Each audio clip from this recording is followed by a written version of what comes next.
Hi everybody, I'm Mike the Healy Gut Guy, and in this video we are going to review Gojiman's video on what foods to eat and to avoid if you have IBS, SIBO, and other digestive issues.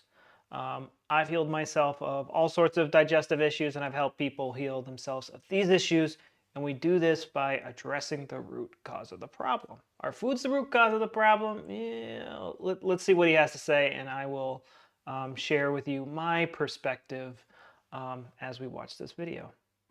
There is no perfect way of eating when you have digestive issues. Now, I know that's super unhelpful, but stick with me as I'll give you some specific guidelines in a short while. But the thing that you need to get into your mind now is that there is really no perfect dietary approach if you have digestive issues. Now, without question, I would absolutely suggest that you avoid gluten, processed refined sugars, and also processed refined foods. So you want to be eating as close to whole foods as possible. As I tell all of my patients, when you have digestive issues and you eat gluten, the gluten will go into the gut and it releases a protein. All right, so first off, I use a system called German New Medicine, and it was founded or created by Dr. Hammer, and he saw that everybody who had SIBO or who had small intestinal inflammation, they would have a ring in a very specific location in their brainstem 100% of the time if they looked at their CT scans. If someone had IBS or colitis, something that affected the colon, they would have a ring in a very specific location in the brainstem. If someone had stomach issues, there'd be a ring somewhere else. If someone had some sort of other health issue, there would be a ring somewhere else. And he discovered that these rings were caused by conflict shocks, stressful situations that catch us off guard. So, the first thing you think about, digestive issues is, oh, I need to change the way that I eat. But logically, this doesn't make much sense because we've been eating these foods our whole lives, and our digestive issues didn't start until we encountered this stressful event in our life. Some of you might have buried that stressful event or it kind of went under the radar, but try to think what was stressing you out, in life when these digestive issues started. If it's in the small intestine, it's going to be indigestible anger. It's something that you can't accept and you're angry about it. And if it's the large intestine, the colon, it's going to be an ugly indigestible, really crappy indigestible thing in your life. You just can't digest it. You can't accept it. So you can perceive foods as hard to digest, which puts your gut into overdrive. It develops extra gut cells to help you digest and absorb this hard to digest thing in your life. So in this little snippet, he's saying, oh, gluten, it pulls apart the fibers in your gut and then the toxins get in and you get symptoms. In reality, what's happening is you developed extra gut cells to help you digest this hard to digest thing in your life.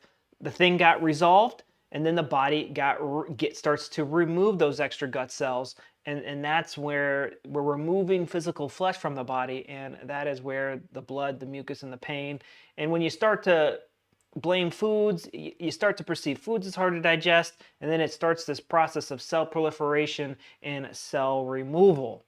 So that's what's going on here. The food itself isn't causing these digestive issues. It's your perception of the food and the stress, in a very particular type of indigestible stress in your life.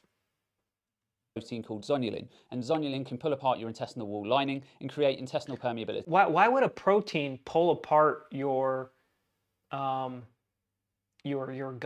Protein is a building block of your gut.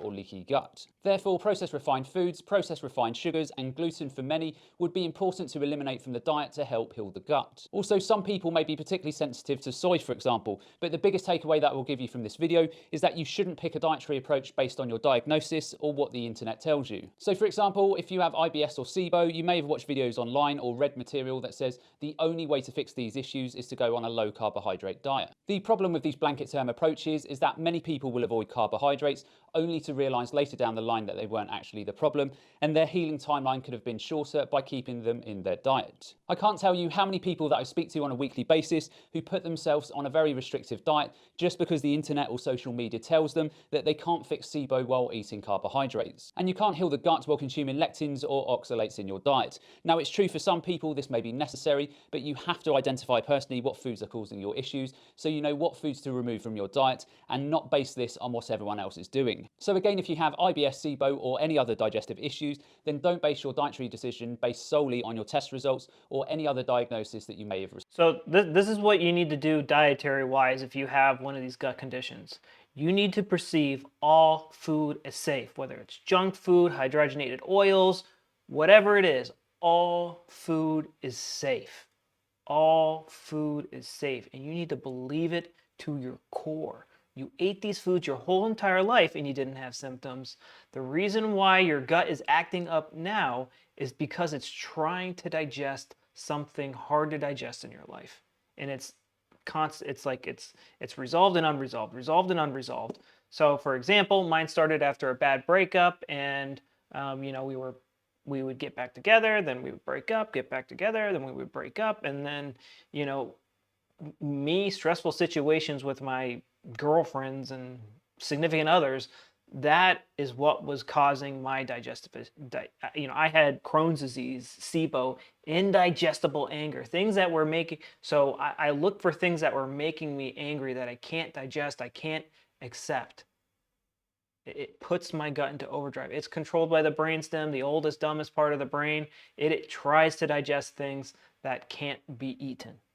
That's how this works. I didn't design the system, but it's not the food. I understand that you get symptoms when you eat certain foods, but maybe you were broken up with over a glass of wine. Maybe you were broken up with, or you got in a fight over pizza. I got in a fight with an ex over coffee for some reason. We were fighting about coffee, and every time I saw coffee, I would crap myself. And it didn't hurt that I had the whole holistic community telling me that coffee is going to kill you.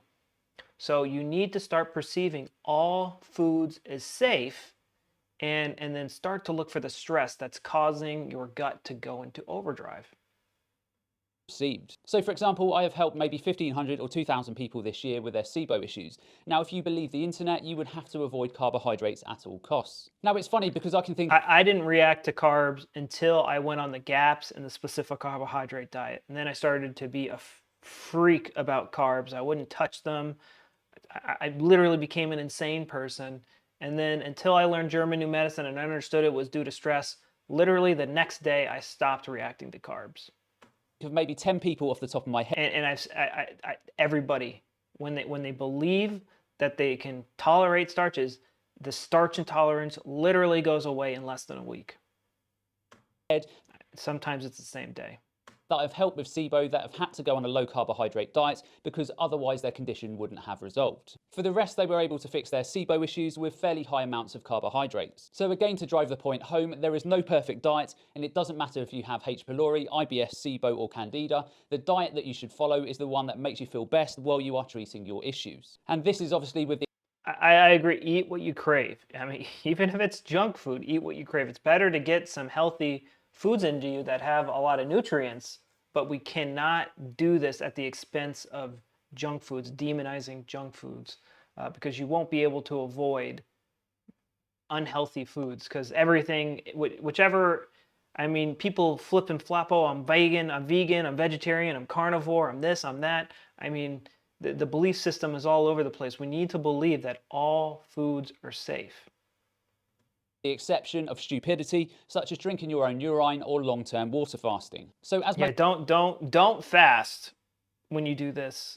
It just creates eating disorders. You know, people who follow these diets, I mean, I'm calling them eating disorders, and I had them myself. Drinking your urine isn't going to fix anything. That's disgusting. I'm glad he addressed that. Most of my viewers are plant-based, focus less on carbohydrates, proteins and fats within... Like think about it, like the normal person doesn't have Crohn's disease or IBS or SIBO because they didn't drink their own urine. You know, it's not like the lack of, it literally makes no sense. I mean, we're looking for that magic pill, that witch doctor remedy, where in reality, Dr. Hammer did the work for us. He confirmed thousands of times. He would look at these brain scans, these rings were caused by a conflict shock. Our gut is in and out of overdrive due to this unresolved, indigestible stress in our life. in your diet and focus more on getting equilibrium in your diet. Now, the equilibrium will be a mix of carbohydrates, proteins and fats and other nutrients that help you feel better while you are treating your issues. Now, I would personally suggest, if it's possible for you, to try and get as much soluble fibre, insoluble fibre and resistant starch into your diet to help fuel your microbiome. And if you are able to tolerate them, also fermented foods in your diet will be super.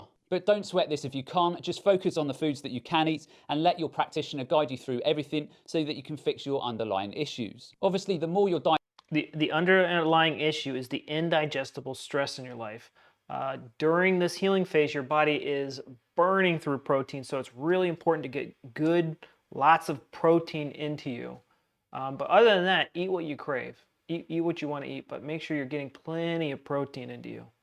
is well rounded, the easier it will be for you to heal the gut. And the gut microbiome is actually controlled by your brain.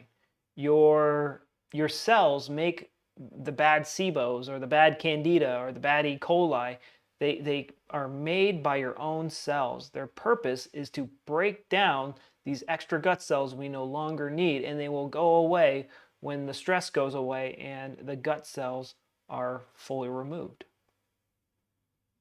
By reducing inflammation and boosting diversity in your gut. So the best diet for you to follow is what works best for you, and this will vary from person to person. But as I don't like this unique little snowflake attitude towards human biology. We're not all unique little snowflakes.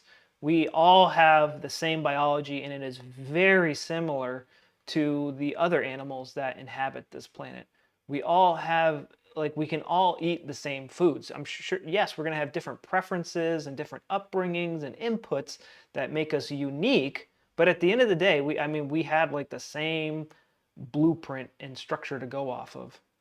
As I said earlier, I will give you some general guidelines, as you can see on screen now. So if you are plant-based, then as I said just now, you probably want to remove the best diet to follow is the Weston A. Price diet, but again, you don't want to do it at the expense of demonizing other foods, because that actually causes more gluten, digestive sugar issues. and processed refined foods from your diet. Now, for many, by doing this in conjunction with the protocol given to you by a healthcare practitioner, this may be sufficient for you to heal your gut and most healthcare practitioners have no idea what the root cause is, so I wouldn't listen to them. Digestive issues. So for example, if you have SIBO, you may only need to remove gluten, sugar and processed refined foods from your diets and then take antimicrobials and other supplements to fix the problem. For others, because of their symptoms, they may have to go on a low FODMAP diet or even a specific carbohydrate diet. But as you can see from this diagram on screen, the higher you go in this landscape, the more restrictive your diet becomes. So if you are reducing allergens and carbohydrates and following a low FODMAP diet, you only want to do this for the shortest time possible while you are fixing your problems. And remember, you don't want to be following restrictive diets for long periods of time. Remember that you build health with diversity in your diet. Restriction will not get you healthy. And when you... This whole idea that diversity, it creates like a healthy, strong organism, is total BS. Before 100 years ago, you literally ate the same foods. Like if we look at Weston A. Price's work in that Swiss valley he visited, or anywhere he visited, I mean, the Swiss people ate dairy, they ate bread, they ate rye bread, and they didn't have a wide diversity of spices and foods in their diet. They ate the same thing like every day. We would be bored out of our mind with their diet.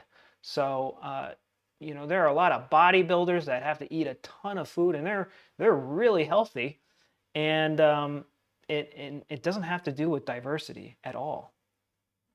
You find a dietary approach that works best for you, ride that wave under the guidance of your practitioner until you have finished their protocol, and then when you know that everything has resolved, you can reintroduce these foods, and it should be usually without too much drama. Now, the last thing that I would like to mention is that if you're going to pull any food out of your diet, you have to ensure that the food that you have removed is replaced with something as equally nutritious and also as calorically dense. So that's the end of today's video. I hope you all enjoyed, and as always, remember to look after your body because it's the only place you have to live, and I'll see you next time.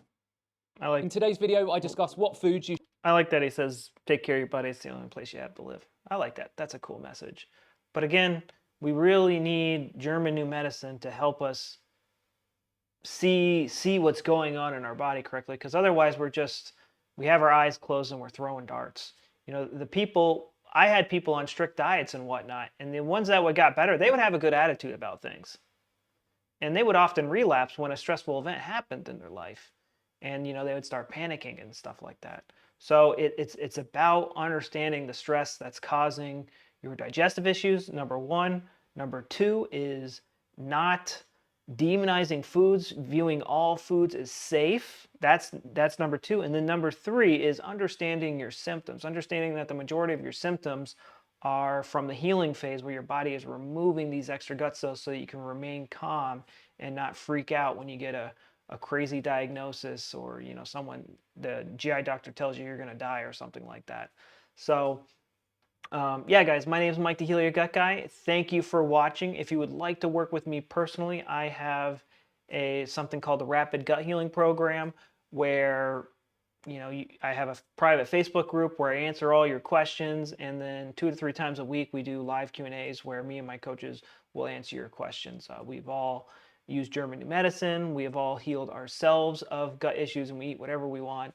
We've put on healthy weight. I mean, I weighed like 150 pounds, and that was with like me trying and stuffing food into me. Now I weigh like 170, 180 without trying, and I can get up to like a hearty 200 pounds, because I like to lift weights and stuff. And I'm way under like the calorie intake that I should be having. I'm like way under. I kind of eat not as much as I should. But yeah, guys, I want to help you get better, and you can learn this stuff for free on learninggnm.com. You can use my free 30-day program that will be in the description below, or you can just watch my free YouTube videos and learn this stuff. But if you want my help and my team's help, sign up for the Rapid Gut Healing Program. The details are down below. So what videos do you want me to make? Leave a comment, hit the like button, hit the subscribe button. I'm trying to come out with videos 5 times a week, and I read your guys' comments. What types of videos do you want me to make? Whose videos do you want me to review? Bye-bye.